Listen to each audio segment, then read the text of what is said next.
Bonsoir à tous, bienvenue dans cette nouvelle intervention.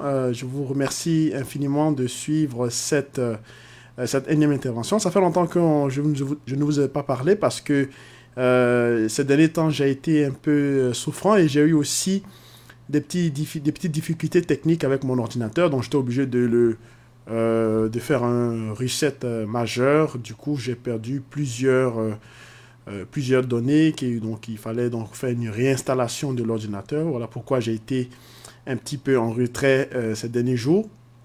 Ça m'a permis aussi de pouvoir me reposer un petit peu compte tenu du calendrier surchargé auquel je fais face depuis de nombreux mois.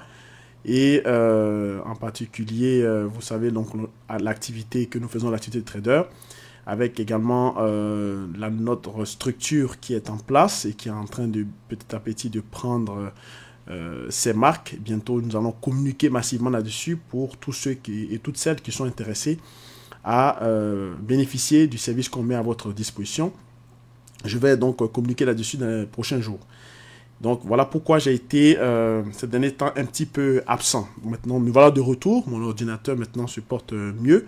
Et je suis là ce soir pour vous parler de quelque chose qui est souvent mal compris par les particuliers, parce que ce sont souvent, on va dire, la littérature là-dessus est en anglais, donc c'est pas totalement accessible. Et même en anglais, il y a des termes qui sont très techniques là-dessus, puisque c'est fait de façon complexe pour éviter que le max de gens ne comprennent pourquoi est-ce que la plupart des traders souvent perdent de l'argent, malheureusement.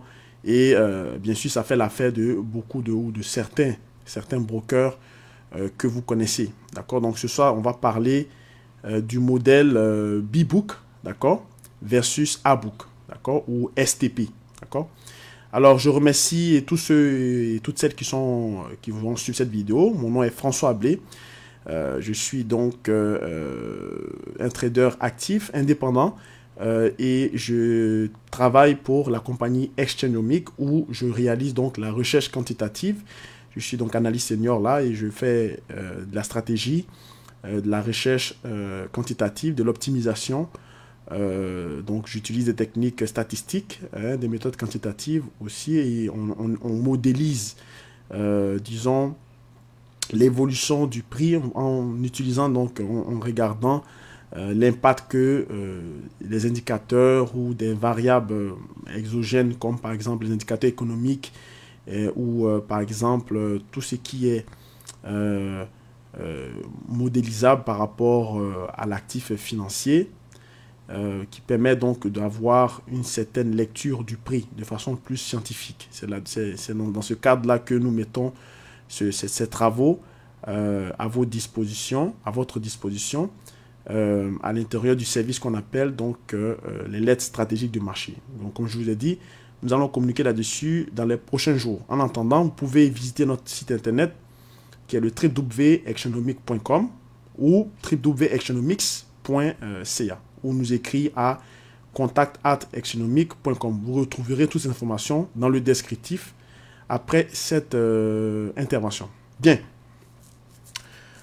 Alors, longtemps, beaucoup de gens se posent beaucoup de questions. Pourquoi est-ce que les traders, les brokers CFD, quand on parle de brokers CFD, c'est bien sûr, CFD c'est Contract for Difference, c'est-à-dire les contrats sur les différences de prix qui se négocient de gré à gré, d'accord? Donc c'est le broker qui fournit justement ce produit qui est comme une solution d'investissement pour des traders indépendants ou particuliers. Bon, on utilise le mot trader indépendant parce que trader particulier maintenant commence à devenir un peu péjoratif dans la mesure où le trader particulier ne sait pas en quelque sorte investir sur les marchés et il est là en quelque sorte, il vient pour perdre de l'argent.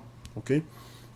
Donc, tous ceux qui songent ou qui aspirent à travailler, à négocier en bourse, à investir ou à spéculer de façon indépendante sont considérés comme des traders particuliers, des traders indépendants. Certains, la grande majorité, malheureusement, perdent de l'argent et d'autres, une infime partie, une infime particularité, une infime, un groupe très, très restreint réussissent quand même malgré tout à dominer, hein, à dominer les marchés. Okay? Mais cela n'est pas anodin parce que si vous regardez, parce qu'il y a beaucoup d'actifs, il y a beaucoup il y a beaucoup d'études qui ont été faites là-dessus. D'accord? Il y a beaucoup d'études qui ont été faites là-dessus. Si vous regardez le pourcentage des traders indépendants qui travaillent sur les CFD, d'accord, vous allez voir que le pourcentage en général tourne autour de 75 à 80% de traders indépendants qui sont perdants, d'accord, via les produits CFD. Et ce n'est pas anodin. Par contre, si vous regardez le pourcentage des personnes qui gagnent sur les securities, donc c'est-à-dire les produits conventionnels qui sont cotés en bourse et qui ont donc une chambre centrale de compensation, donc qui sont centralisés, c'est-à-dire les options, les produits dérivés, les contrats à terme, en gros, tout ce qui comporte les marchés avancés, les swaps et tout ça. Vous allez voir que tous ces produits, en général, ce sont des produits qui sont centralisés et travaillés par des professionnels, d'accord?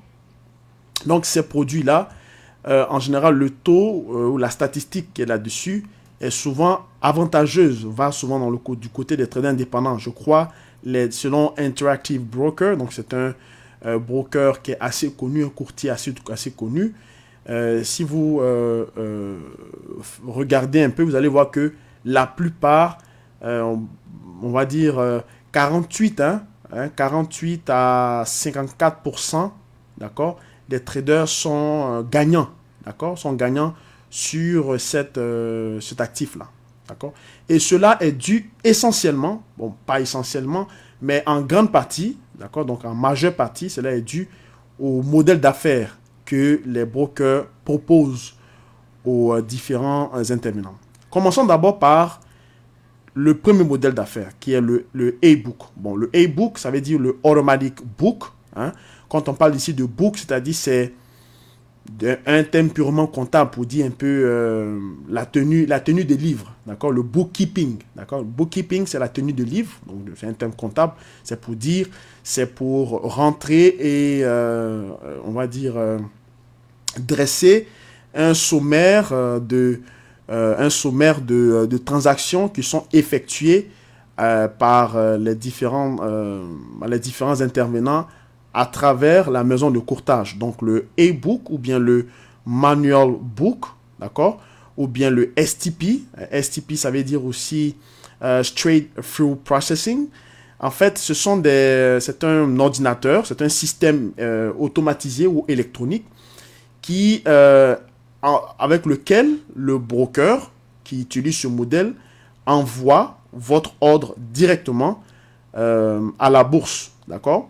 Les STP ou bien les A-Book ou bien les STP et tout ça, ou bien les Automatic Book si vous voulez, donc les produits qui sont utilisés à partir de ce système, ne concernent uniquement que les securities, c'est-à-dire les produits des contrats à terme, généralement, c'est-à-dire tout ce qui est forward contract, future contract, option, swap, et ainsi de suite. D'accord?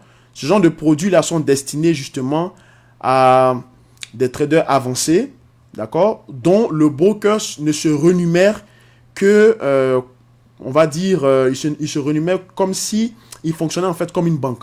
C'est-à-dire quand vous ouvrez un compte chez eux, que vous ne tradez ou que vous ne tradez pas, vous allez payer des frais d'ouverture de compte, des frais de tenue de compte. En plus de cela, il va se renumérer sur le volume des transactions, hein, sur les actifs financiers. Et au-delà de ça, s'il y a des actifs qui sont, par exemple, qui ne sont pas beaucoup transigés, il y a ce qu'on appelle l'écart du prix, donc le spread, d'accord, l'écart entre ceux qui sont acheteurs et ceux qui sont vendeurs, puisque c'est lui qui est l'intermédiaire. Donc, un peu comme dans une transaction d'immobilier, quand vous voulez vendre une maison, c'est la maison de courtage qui va le sonder, disons, le terrain pour voir le prix médian d'une maison, et puis vous expliquez un peu les caractéristiques que la plupart des maisons comportent en fonction de la vôtre. Et en fonction de ça, ils vont estimer un prix auquel, un prix qui est très proche, on va dire, que de vos attentes au niveau du prix.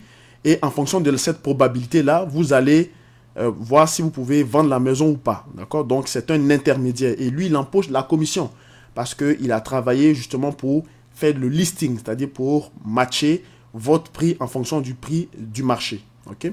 Donc, le e-book, donc, ou le automatic book, ou bien le STP, ou bien comment on peut appeler encore, le manual book, en quelque sorte, c'est-à-dire que le broker ne prend aucun risque. D'accord? Il est un middleman, hein, un intermédiaire. Il fait juste transiter votre ordre d'achat ou de vente. Il l'amène directement à la bourse, d'accord, à la place centralisée. Si vous tradez par exemple le pétrole, la cotation vient du NYMEX, d'accord? Et il envoie votre ordre au NYMEX. C'est-à-dire que lui, il joue le rôle de facilitateur, d'accord? Il dépend également des banques, des institutions, des hedge funds, des fonds mutuels, parce que c'est eux qui lui fournissent la liquidité, parce que, puisqu'il est dans l'industrie, eux, ils vont lui apporter de la liquidité dans le sens que, eux, ils ont des investisseurs qui ont des gros montants, ils vont établir des partenariats avec lui sur une certaine question de, par exemple, comment on peut appeler ça, toutes les questions liées à la conformité, donc les compliance, en émettant des débentures, hein, des titres privés, des titres privés, des garants privés sur la liquidité qui lui sera fournie pour effectuer les différentes opérations ou la liquidité qu'il aura besoin pour faire les opérations. En plus de cela, il va travailler de concert avec les institutions ou la place de marché centralisée qui émet la cotation des prix.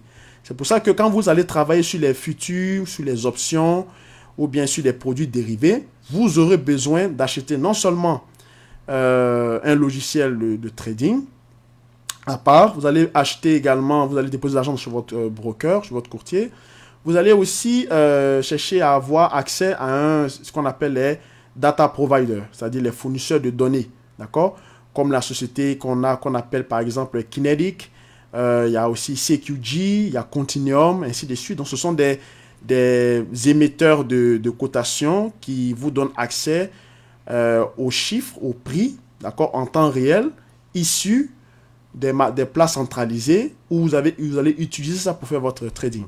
Donc, le broker, en quelque sorte, lui, ne fait que garder votre argent et votre compte, enfin, le compte dans lequel il dépose votre argent, ce compte-là, on va dire, il est ségrégé, c'est-à-dire le compte de l'entreprise du brokerage, donc de la maison de courtage, est séparé de l'argent des particuliers. Et encore là, dans l'argent des particuliers, ça dépend. Il y a aussi les gros montants et les petits montants. Donc, les petits épargnants ne sont pas avec les grands épargnants, okay? Parce que ce n'est pas le même volume de traitement de transactions. Donc, tout est bien comparti et puis bien ségrégé, de sorte qu'il n'y ait pas des collisions, des conflits d'intérêts. Okay?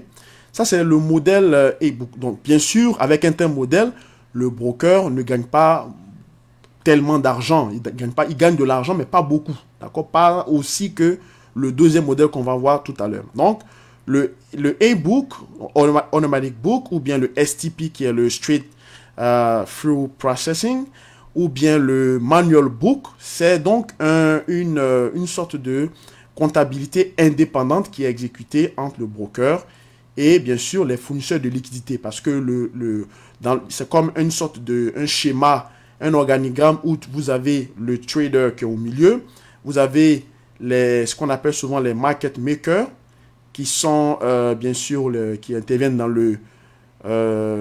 les market makers qui interviennent plus souvent dans le B-book, donc dans le deuxième modèle. Et à côté, vous avez le STP ou bien ce qu'on appelle les ICN, hein, les Electronic Communication Network. C'est-à-dire, si on traduit, c'est ça veut dire le réseau de communication électronique. Donc, c'est comme le canal de diffusion par lequel les données sont transmises à partir du broker au client, donc à sa plateforme de trading, et qui sont acheminées directement à la place de marché centralisée par rapport à l'exécution d'une transaction sur le produit qui est transigé. Okay?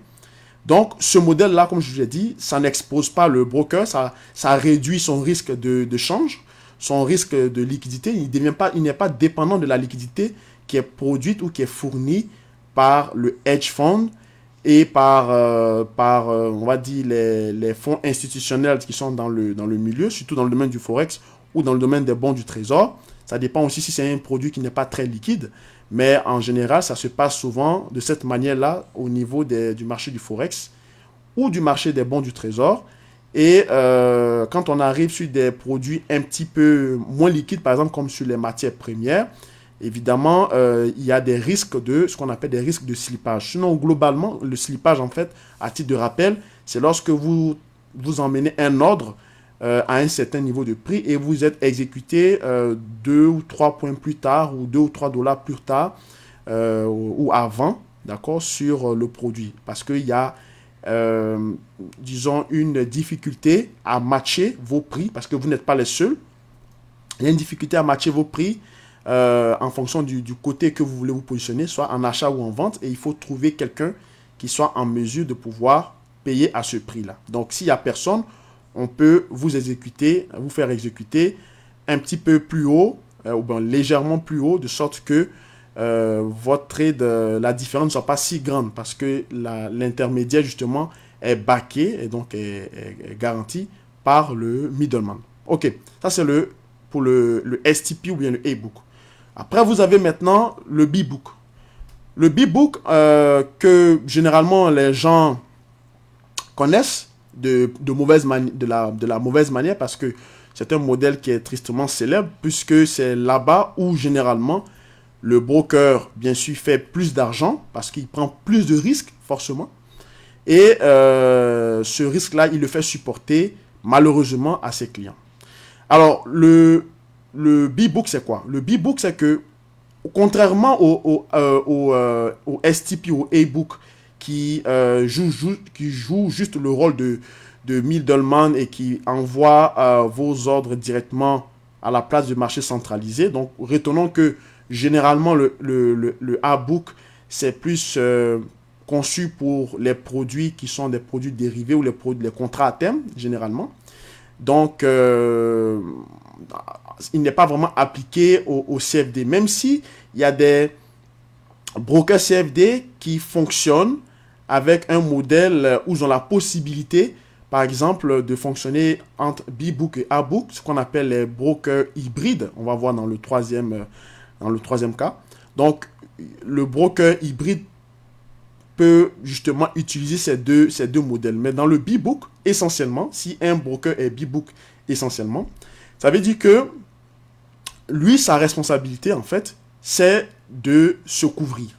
Se couvrir, c'est-à-dire que puisque c'est votre contrepartie, si vous êtes acheteur sur un produit, eh bien, lui, il doit être vendeur parce qu'il se rémunère sur la perte des clients. C'est aussi simple que ça. OK? Donc, du coup, vous avez le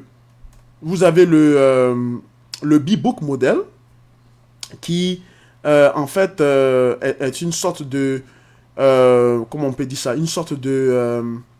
le B-Book modèle, c'est un peu comme ce qu'on appelle souvent les brokerage book, c'est-à-dire que c'est une comptabilité qui est basée sur l'ensemble, d'accord, des transactions ou du volume d'exécution des clients en fonction de la cotation du broker. C'est-à-dire que le broker, si vous remarquez dans les plateformes de courtage des brokers, ils vous fournissent en même temps les informations, la cotation, d'accord, la capacité d'exécuter le produit, alors qu'au niveau des produits, des contrats à terme, toutes ces choses-là sont fournies séparément. C'est parce qu'ils ne dealent pas avec ça.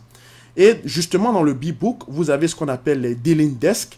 Les dealing desks, c'est comme un bureau qui est à l'intérieur de la maison de courtage, qui est là pour matcher, d'accord, les différentes transactions dont eux-mêmes se portent garants. C'est-à-dire qu'ils prennent la responsabilité sur eux d'acquiescer tout le risque, d'accord, de la liquidité qu'ils ont besoin afin d'exécuter leurs clients. D'accord? Donc, le B-Book ne travaille pas avec un fournisseur de liquidité, le liquidity provider, d'accord, qui est plus donc les banques, les institutions, les mutual funds, qui eux travaillent de concert avec les brokers e-book, d'accord?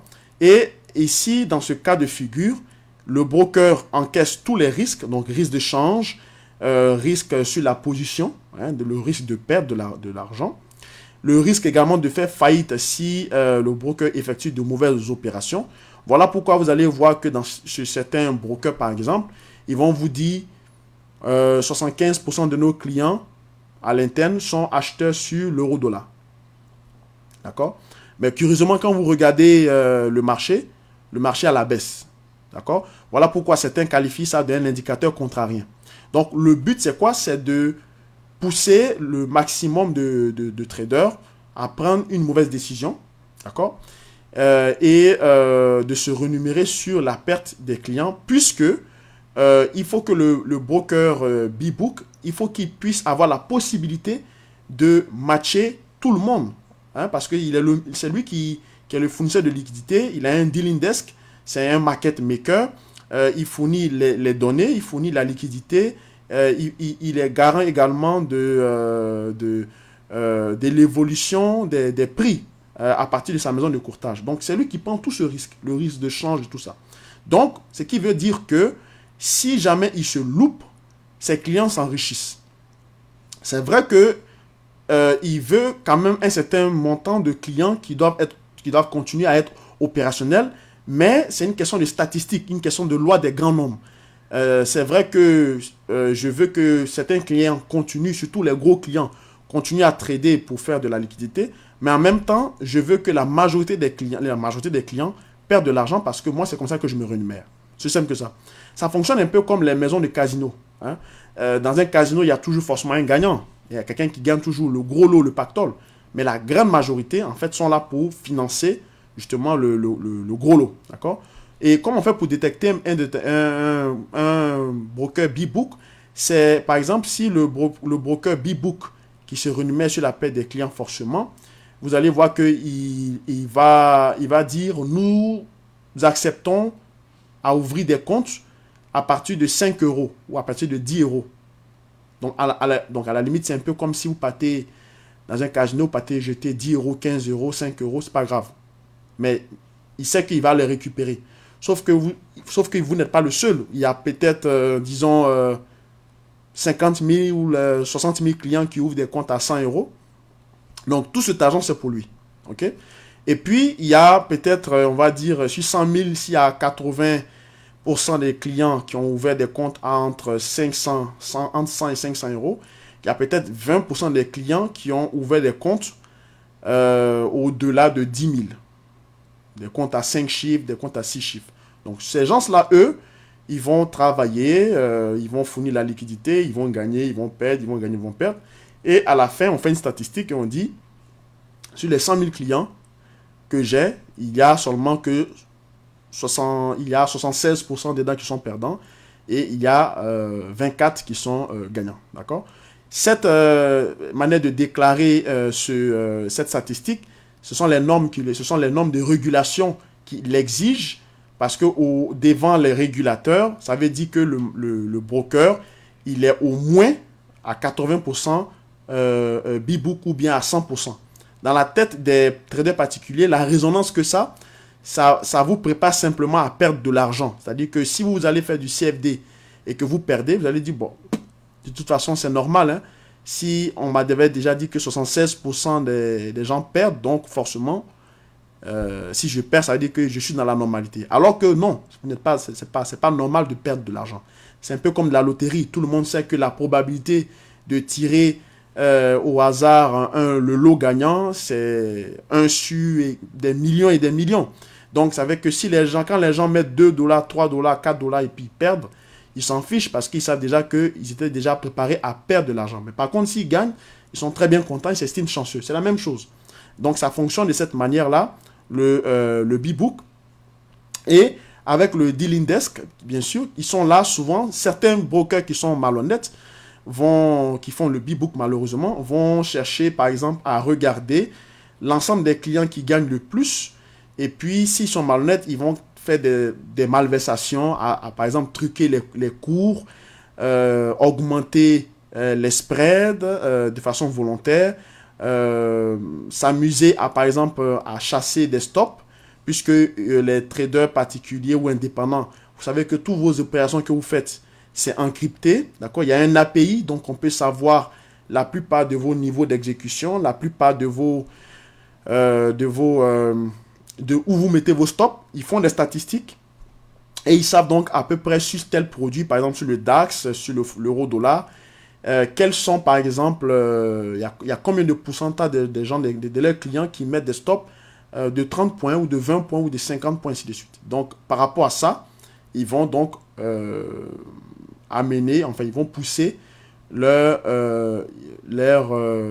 vos transactions à être exécutées où est-ce que vous voulez donc vous voulez être sorti par le marché. Donc beaucoup de gens vont être exécutés peut-être 2 ou 3 points avant leur niveau et ils vont perdre de l'argent et c'est comme ça que le broker ramasse la mise, d'accord? Donc c'est comme si chacun vient, il mise et puis lui seul il ramasse le jackpot. Mais en fait ce sont vos stops qu'il ramasse, ce n'est pas en fait ce sont vos stops qu'il ramasse ou bien c'est en fait l'annulation de vos ordres qu'il ramasse quand vous êtes perdant, évidemment.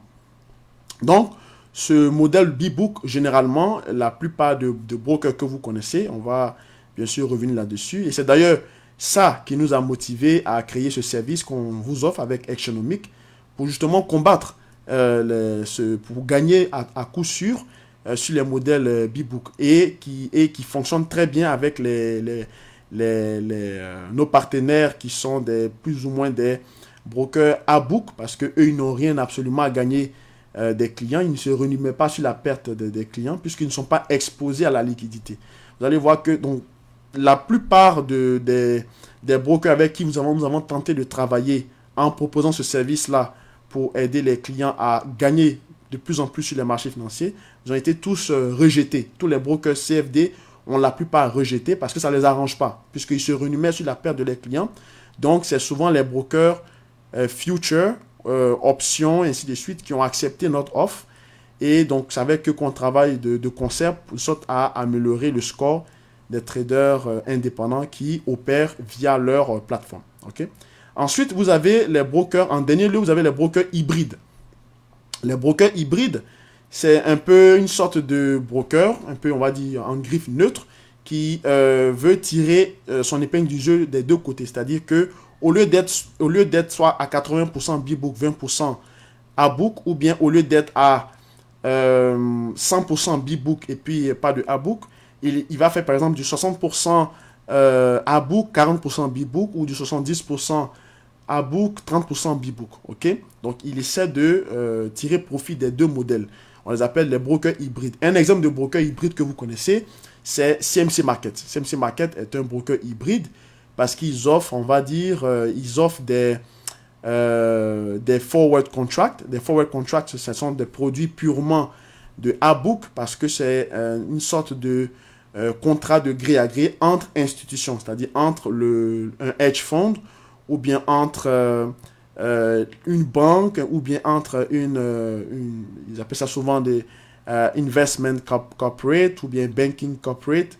En tout cas, ce sont des gros fonds qui font affaire en émettant des débentures, hein, des swaps, des intérêts sur la liquidité qui sont fournis à travers le broker. Donc, ce sont des contrats de gré à gré entre institutions, les forward contracts. Et ça aussi, on peut les trader, d'accord?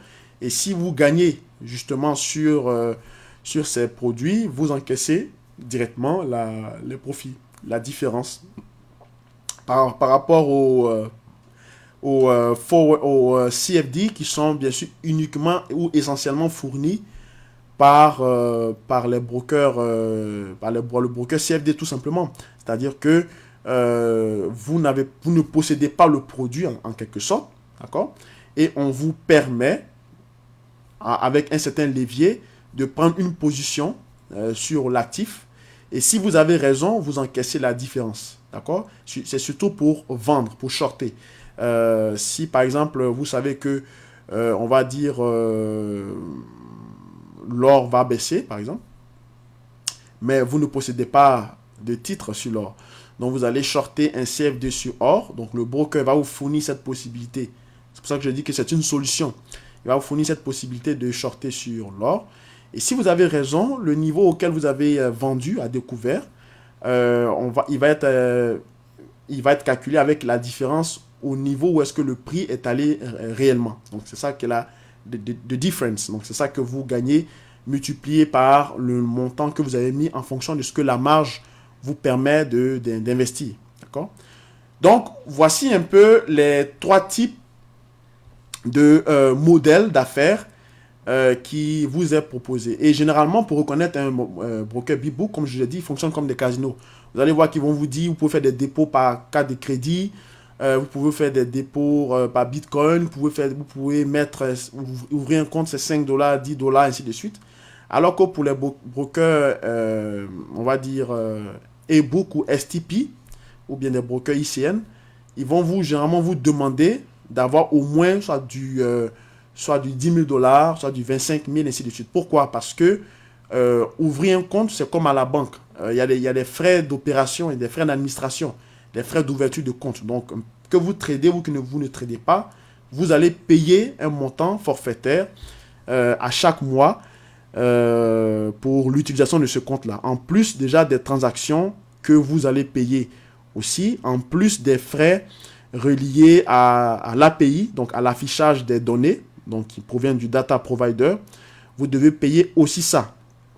Donc tous ces frais-là, ce n'est pas avec 2000 $ que vous pouvez supporter ces frais. Et en plus de cela, vous devez être gagnant si vous voulez continuer à pouvoir trader et à faire fructifier votre capital. Donc en plus de ces frais qui sont fixes pratiquement, vous devez investir sur les marchés financiers avec votre capital. Donc ça prend forcément un compte au-delà des 10 000, 15 000 ou 20 000.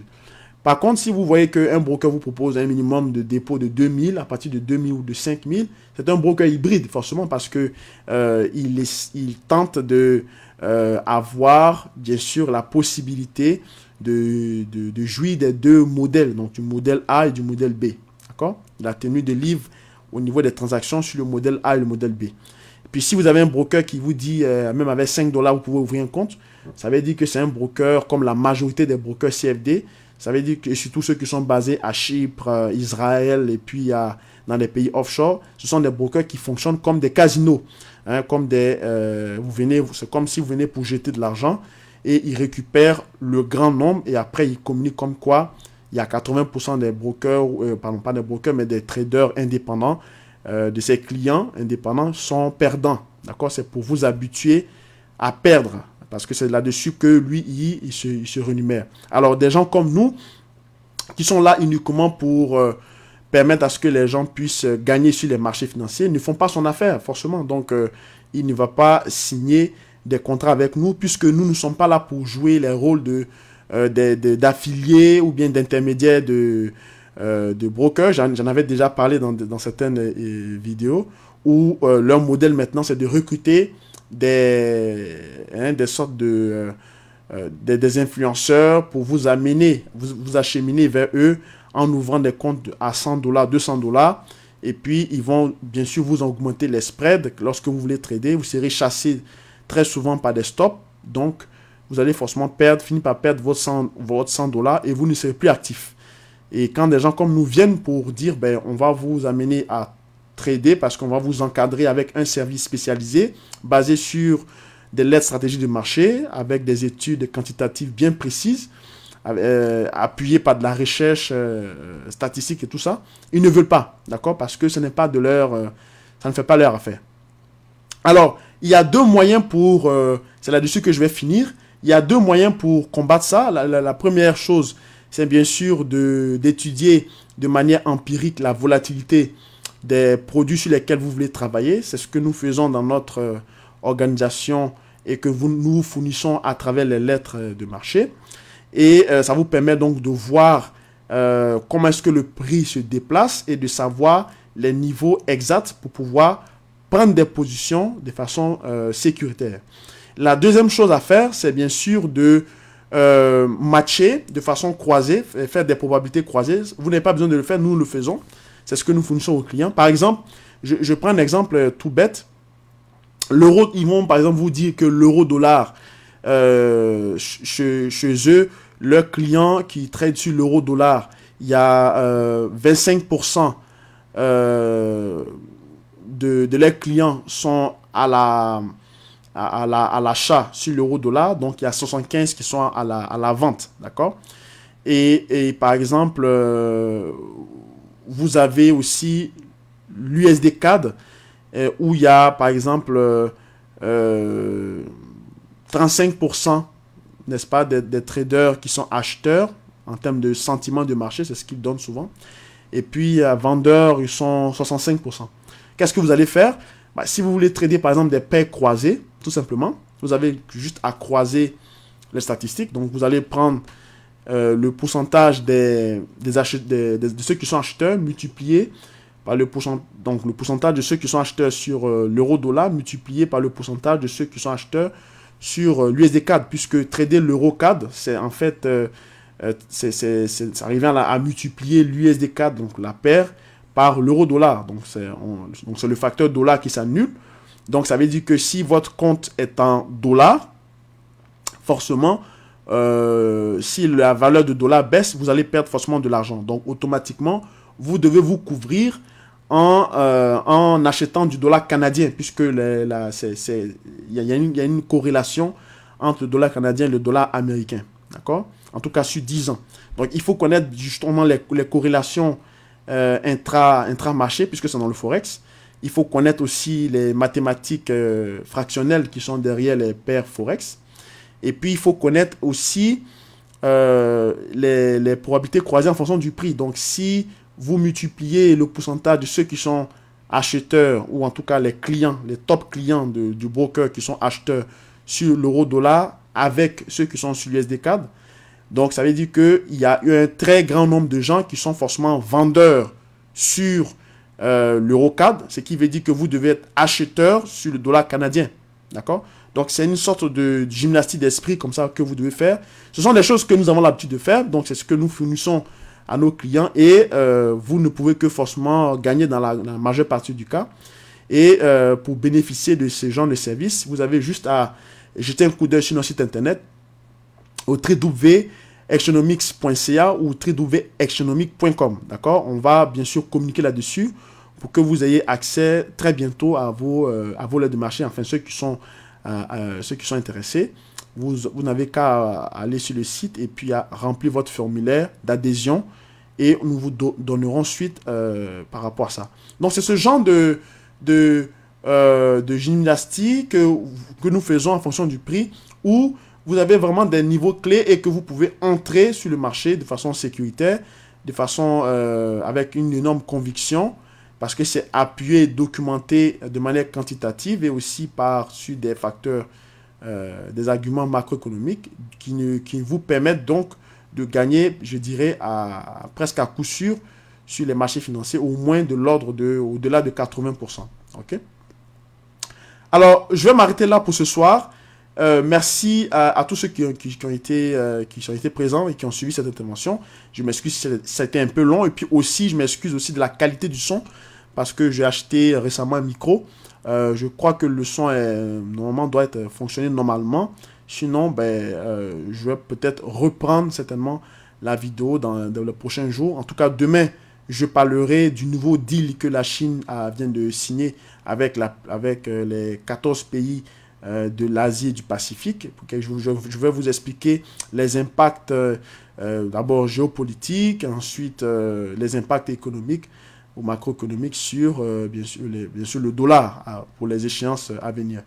Alors portez-vous bien, passez une bonne soirée et on se retrouve plus tard pour d'autres interventions. Au revoir.